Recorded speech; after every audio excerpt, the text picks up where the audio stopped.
Brenda has spent 15 years helping nonprofits grow through strategic planning and goal setting, fundraising, grant writing, and administration, and successful project and organizational management. And today she is here to share insight on how to turn your website into a strategic tool.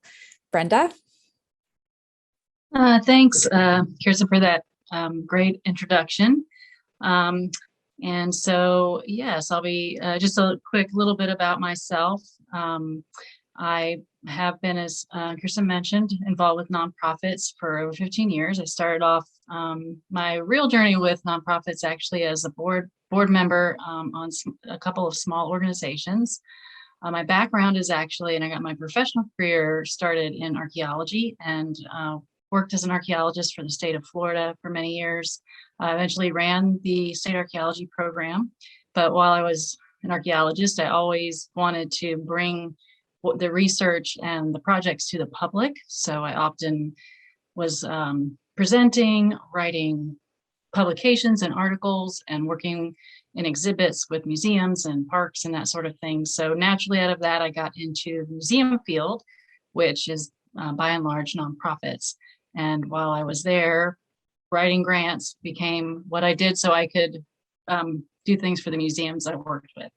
So that's how I started in nonprofits. And then with my grant writing skills, picked up some other clients on the side or nonprofits on the side and helped them with their grants, and then got more into the different ways nonprofits work. And then also actually a few websites, designing a few websites and overhauling websites for museums and some nonprofits that I work with. So with that, I am gonna share my screen with you all and get started.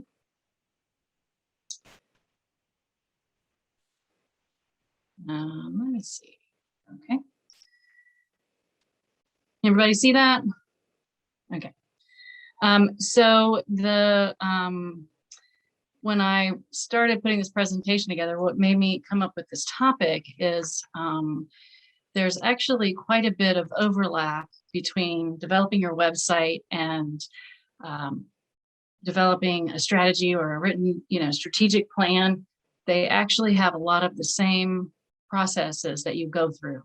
And so as we're become organizations, as we get founded, the first thing anybody wants to do in this world anymore, and we'll move forward a little bit here. If I can get to that. Alrighty, there we go.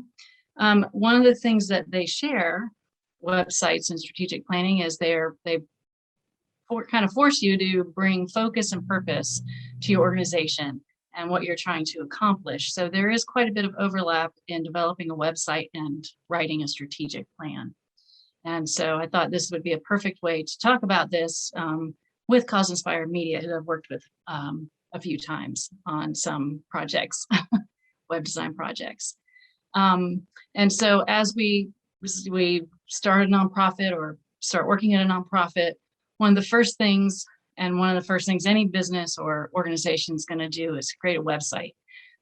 If you don't have a physical location, especially, your website is really where you exist, what you are, how you share that you are in the world doing the things you're doing. And even if you do have, physical location, you still want to get beyond that, of course. And we do that with our websites.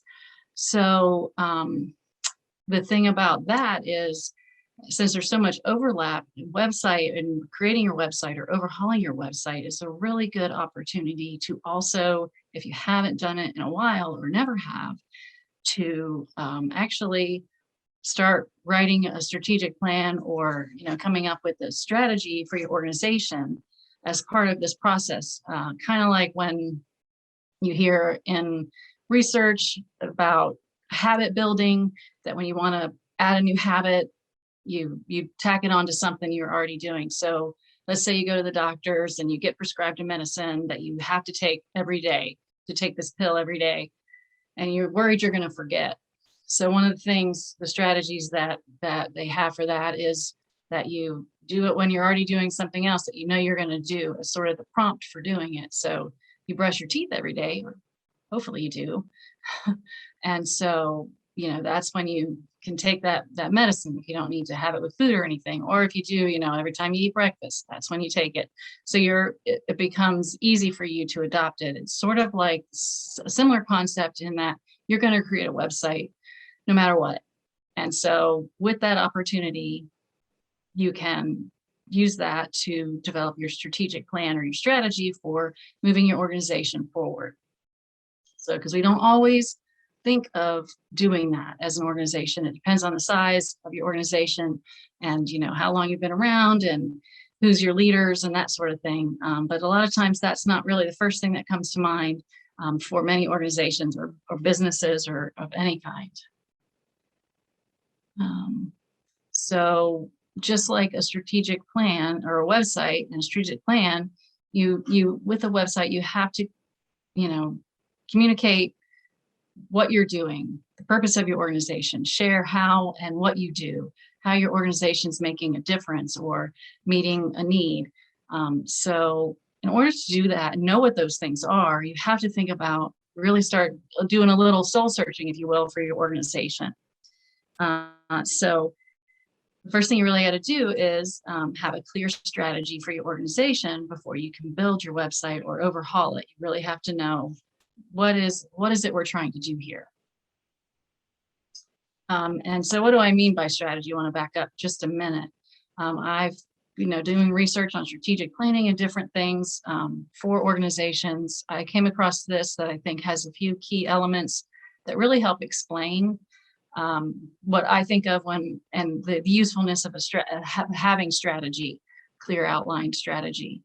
And this is from Martin Hubble. He's with, he used to be an Amazon manager, and he now has an e-commerce strategy consultancy. And this is his definition.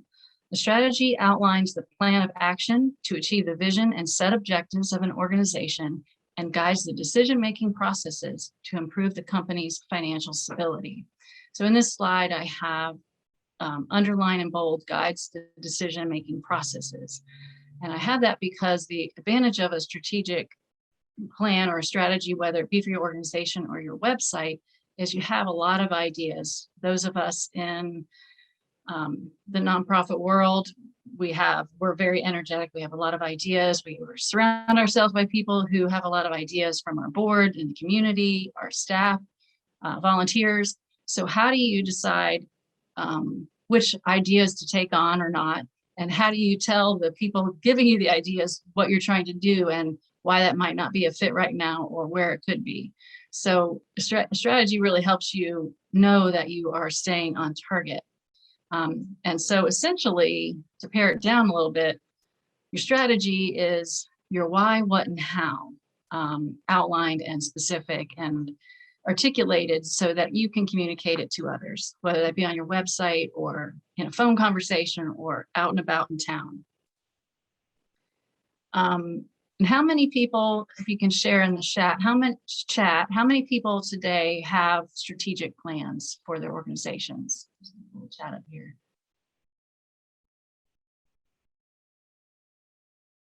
Just say, okay. Outdated, that's common, yes, okay. Good. So quite a few of you do have strategic plans in place, a number of you, that's good. And then, a number of you that didn't answer or maybe don't have one. And so, I'm just going to go over real quickly here some steps in creating your strategy or developing your strategy for your organization. So first of all, first thing you need to do is to determine or review or reevaluate your values, your vision, and your mission. This would be the big why of your organization, why you're here, what really matters to you, what's important, and what are you trying to achieve overall. And so the values would be things like empathy or professionalism, creativity, innovation. Do any of you have values that you have written down or that you'd want to share, I'm okay with unmuting or putting it in the chat. I'd just be curious to see what other people have, what other organizations have for values. Anyone? No one's going to share. Education. That's a good one. Thanks, Carolyn or Caroline. Anyone else? I've seen a lot of nonprofits that have a clear mission statement, but not clearly defined or stated values or necessarily a vision either. Right, and that's pretty common. I mean, typically to get your IRS determination, you have to have a mission statement at least. Typically, with the process I've worked with on people, I have the value. We go over the values, then the vision, and then the mission. Get to the mission, and sometimes it ends up changing. Usually not super drastically, but somewhat by going through those. Oh, wow. Nice. So just looking at the chat here. So Jennifer, I'm not sure, let's see who you're with, but you have it already on your website. That's fantastic. And then Tony Smith says they have guiding principles, which I would think would be similar. And some of the ones Jennifer lists would be integrity, quality, leadership, and Ubuntu. I don't know if you want to Jennifer, I want to unmute and what is, I'm not familiar with that word, Ubuntu. Sure. So I'm with AMREF South Africa. So Ubuntu is a South African term, and it means broadly it means compassion or shared humanity. That's a great one. And then Nikisha has, they have an acronym that's simple for their vision, which is stewardship, integrity, mentoring, partnerships, learning, empowering. And this is for NeighborWorks Toledo. So thanks for sharing these great things. Oh yeah, I see. Okay. While we're on the topic, Brenda, is there a specific number of values that's like I would say I wouldn't go more than maybe three or four that you would focus on. And then, I'm reading Cassie's here. She has exceptional service, which could mean all sorts of things. And so it's good to kind of get some attributes for specifically what you mean. Same with quality of life is another one she has listed there. So you certainly would want to have a group discussion in your board about if that's one of your top values, top 3 or 4 values, kind of spend a little time on each one to determine exactly what you mean.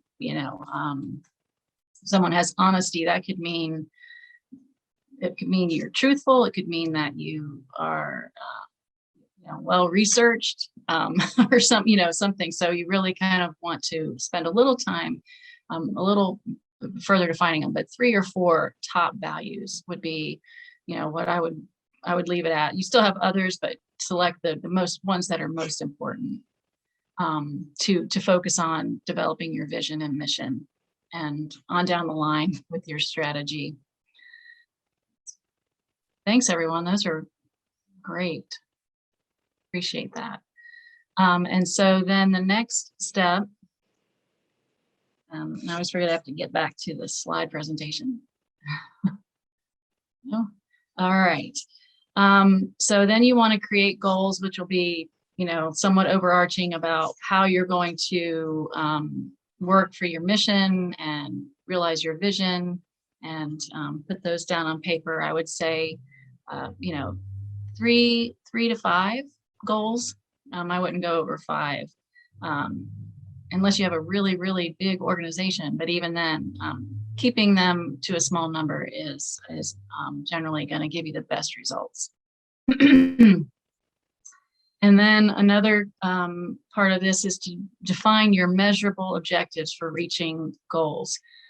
As a grant writer and a grant reviewer, I sit on panels, and this is one that I find a lot of organizations, regardless of how big they are or how long they've been around, they have a hard time really coming up with measurable objectives. Goals are relatively easy, I think, but measurable objectives, knowing that what you're doing is actually helping you reach that goal, is a little harder to come up with, and really it is kind of the crux of it, because then there's no other way you're really going to know. So just to give you some examples of what I mean, something really that you can measure: teach at least 30 new adults how to read by December 2022. So this has, a number in it, these many adults. It has a timetable. We're going to do it by this time. And another one would be, something like increase your membership by 10% over last year, whether, that's calendar year, fiscal year, however you would like to measure that. But you are increasing it, and that you're going to keep track of that. You want to give 15 kids scholarships to space camp. It's another example. Now you might want to put a date on that for next summer, or, maybe it's winter camp, who knows? But you want to kind of define that a little bit more. But those would be some kind of examples. And, I'm going to ask, I'd love to hear some of your, how many of you have fairly measurable objectives, you think? I'll put it in the chat.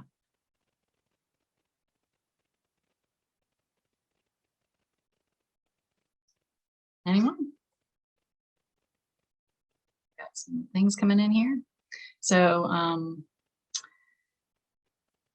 let's see, diversify services. Oh, that's a measurement. I see what you're saying. And then Jennifer says, not so much. Dave, you said we do. Would you mind sharing a few? Let's see. Grant a certain amount of dollars, you said, to a certain amount of families. Okay, right. That would be a good example of a measurable objective.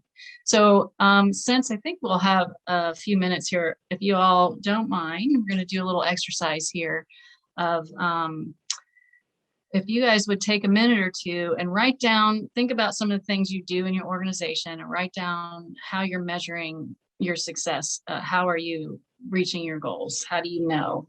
If you want to write a few of those down, just take a minute or two, and then maybe I can ask you all to share what you come up with.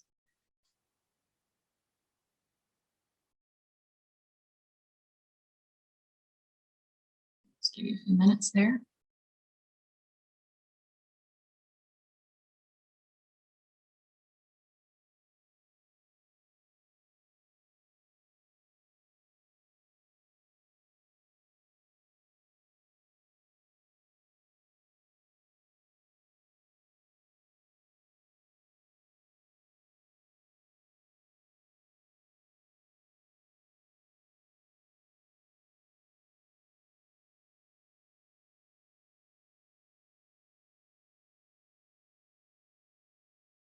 Does anybody have any? Let's see, Tony's added.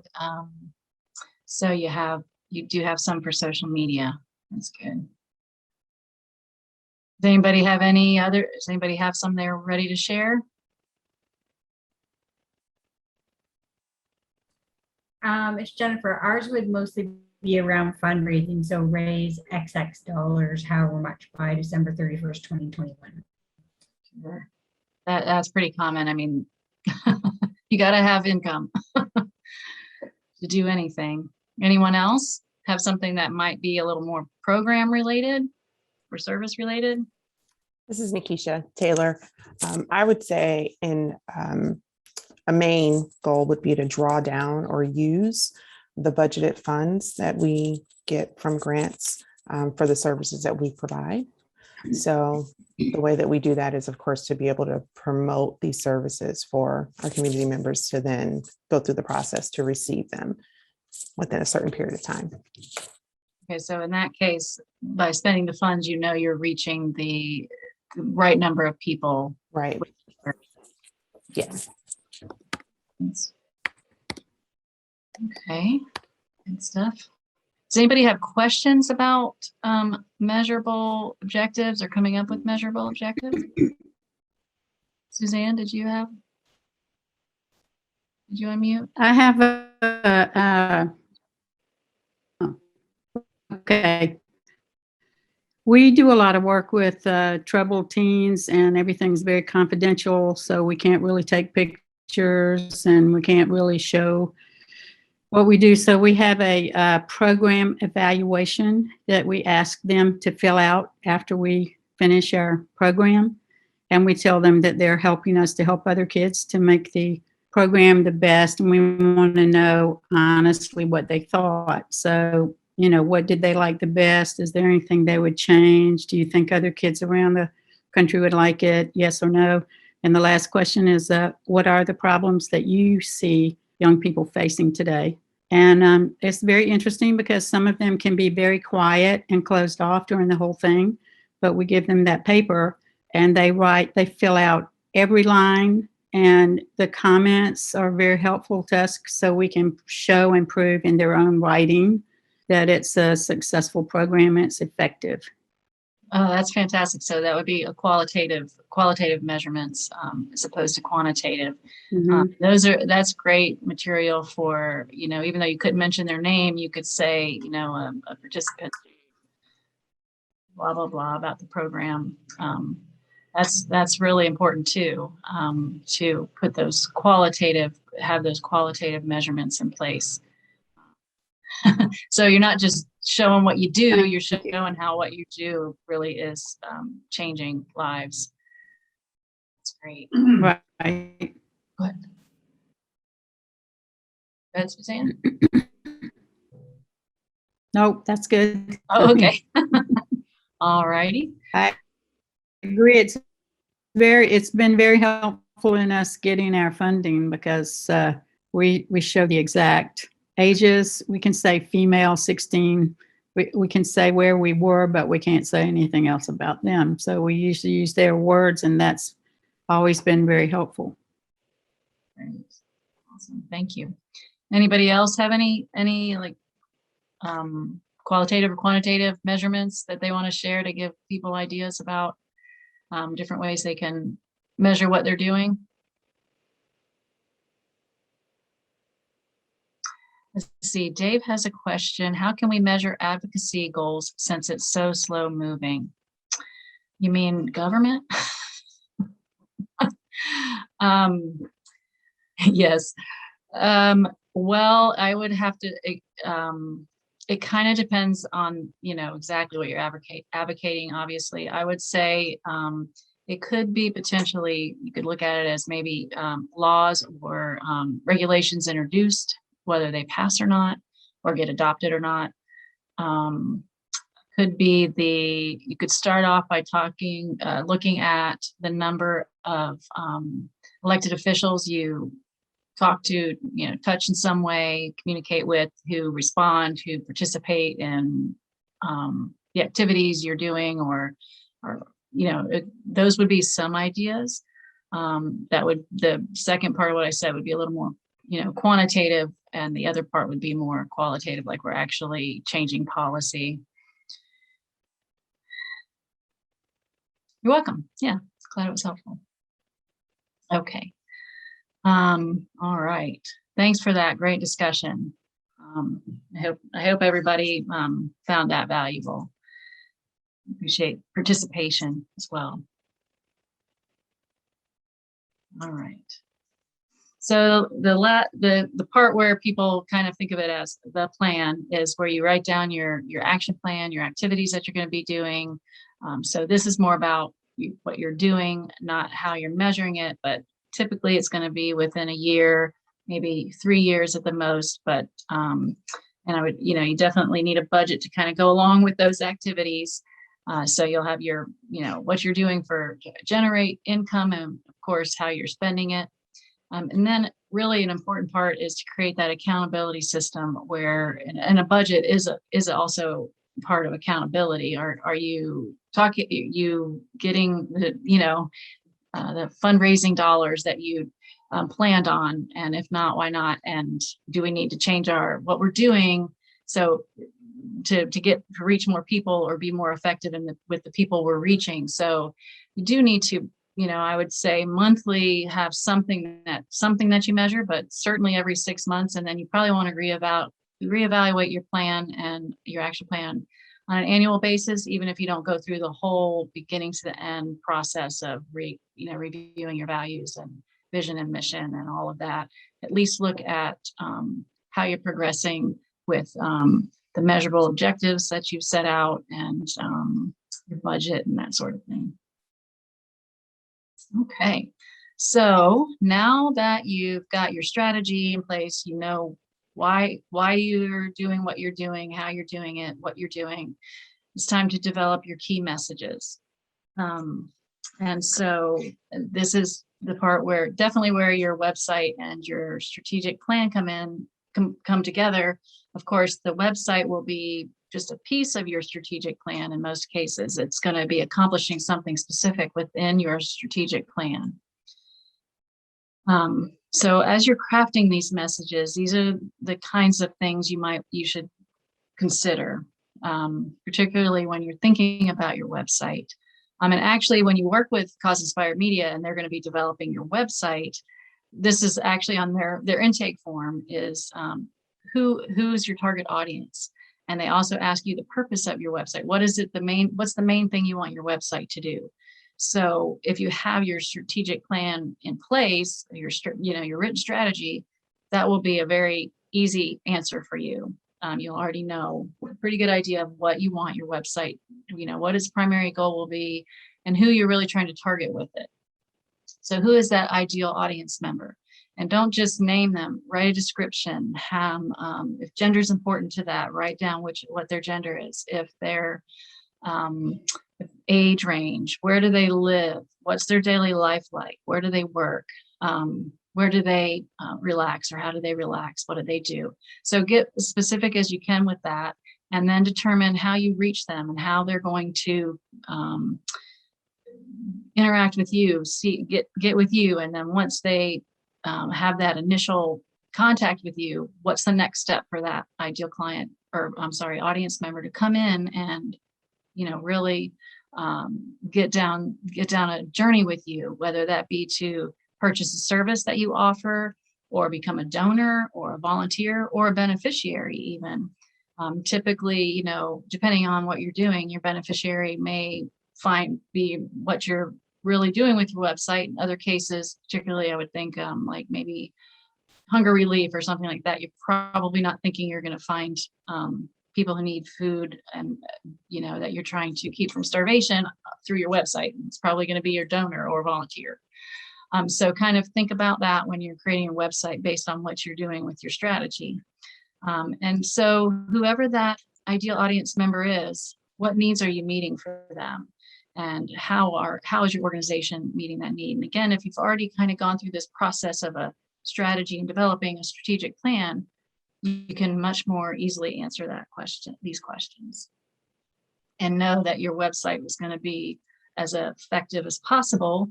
And really what this all boils down to is your call to action. What is it you want them to do? What result do you want out of someone visiting your website? So it could be to volunteer or donate, like I've described. It could just be simply to subscribe or to attend an event. If you rely heavily on events for your funding source, you want them to attend your events. So, what is it you're really wanting them to do? Purchase a ticket to the event, subscribe to your newsletter to get more information, and it could start there. And then you bring them in to let them know. You start sending them emails, and then you've got that funnel, and it brings them in, or they attend an event and they want to, you have them get on your email list. They learn more about your organization.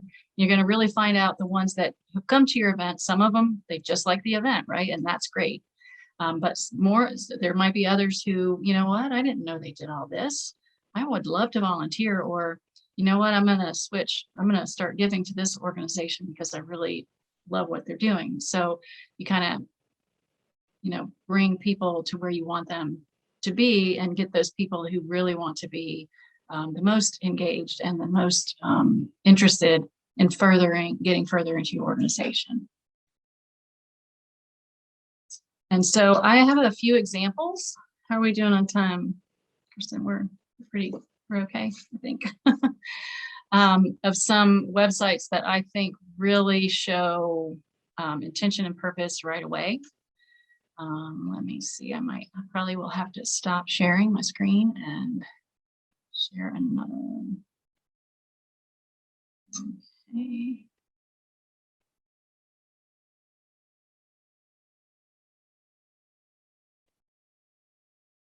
All right, so this is one of my all-time faves. This is Charity Water. If you do a Google search for top nonprofit websites, this is going to be the top of most any list, or one or two, the first one or the second one on any list you find. You can see right away it says help bring clean and safe water to every person on the planet. You know exactly, if you get engaged with them, you know exactly what it is they're trying to do.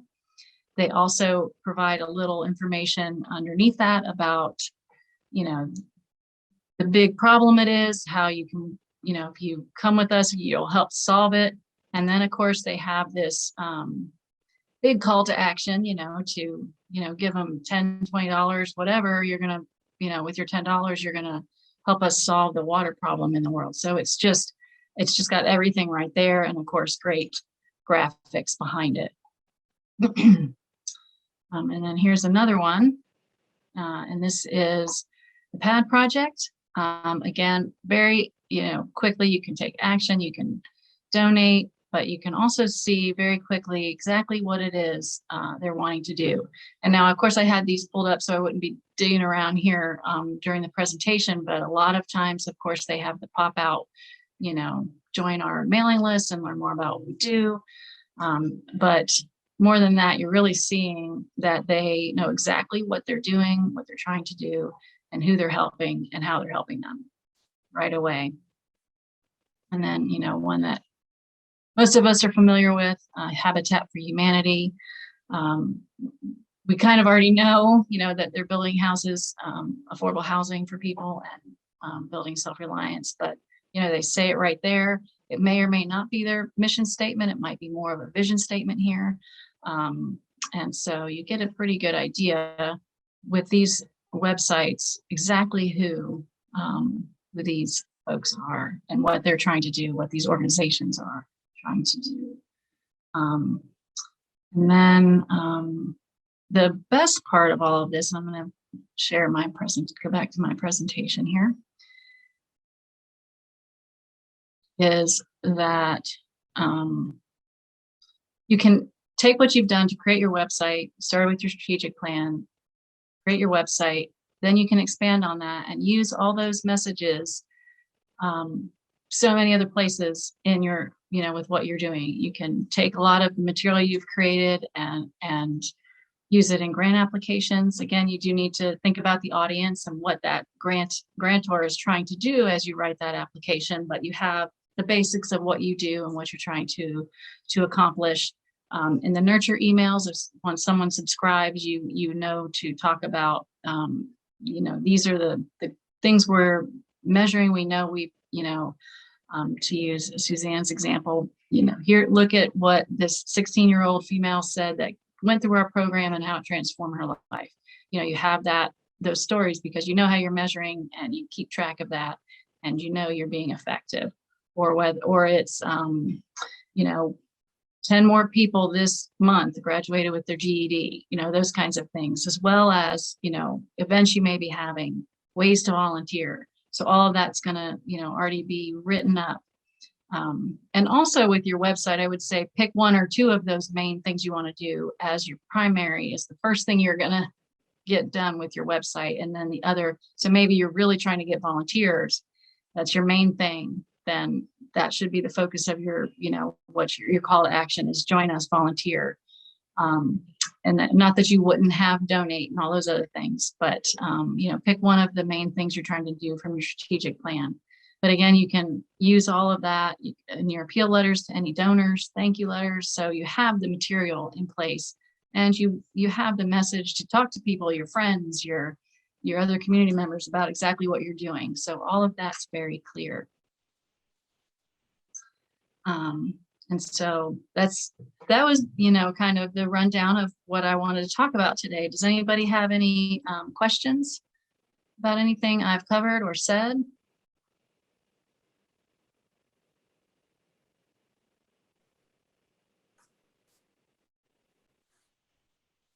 Okay. So if an organization does not have clearly defined values or like a vision statement versus a mission statement, actually, maybe that's my first question. How do you differentiate between a mission statement and a vision statement? Well, and you see there, I have three step to successful strategy. If you get that, that's in there in more detail, but essentially it is a vision statement is going to be broader. It's going to be something that will last a very long time, at least 100 years. So take the Charity Water example. Their vision is a world with full, with only clean water. Everybody has access to clean water. That's their vision. The mission is going to be a little more actionable. It's going to be supplying water to the regions of the world that need it most. So it's going to be, there's going to be more action to it. They're both, going to be a sentence or two, ideally, more, 2 sentences, certainly. But maybe your mission statement might be a little bit longer than your vision statement, but the vision statement is like the ideal world that you want to live in, that you're trying to create. Whereas the mission is the primary purpose of your organization to reach that vision. Okay. And I'm assuming both of those should be on an organization's homepage. Correct.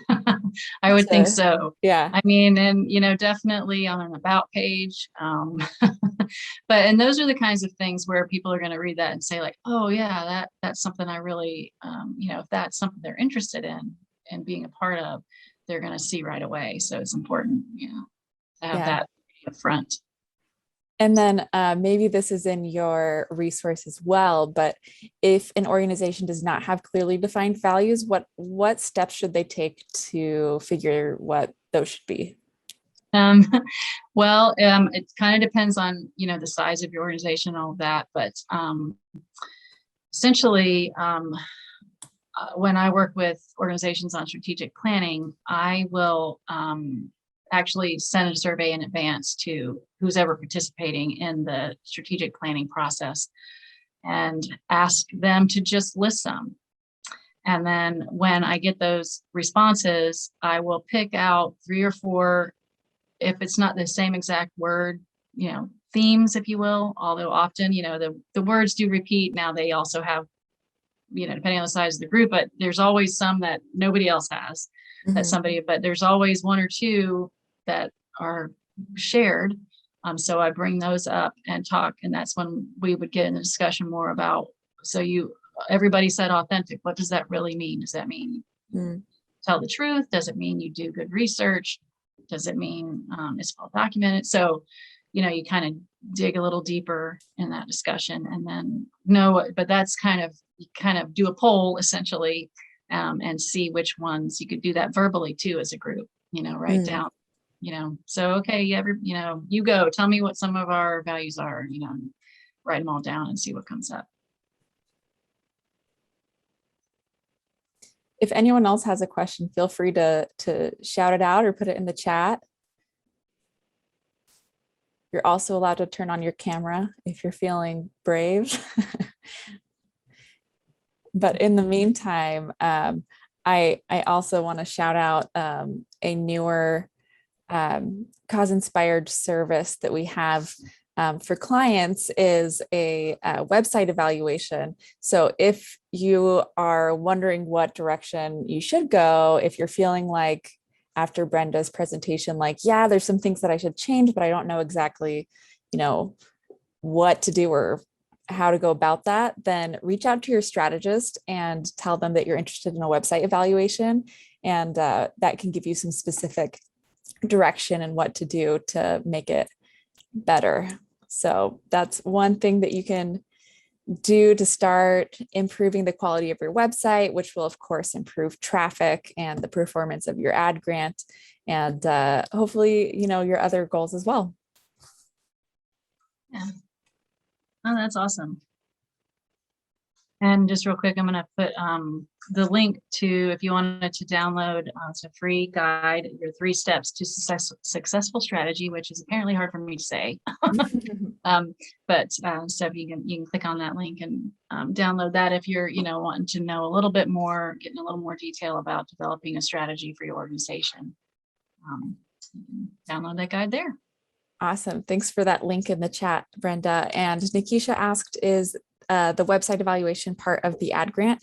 Yes, it is included in our ad grant services. It's like this client exclusive webinar. We like to throw in some freebies to say thank you to our clients for going with us. We really love our clients. So email your strategist and ask them for a website evaluation, and they will get that back to you. It usually takes a few weeks, but yeah.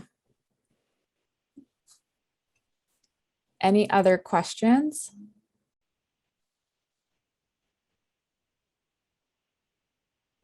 All right, well, we'll give everyone 15 minutes of their day back.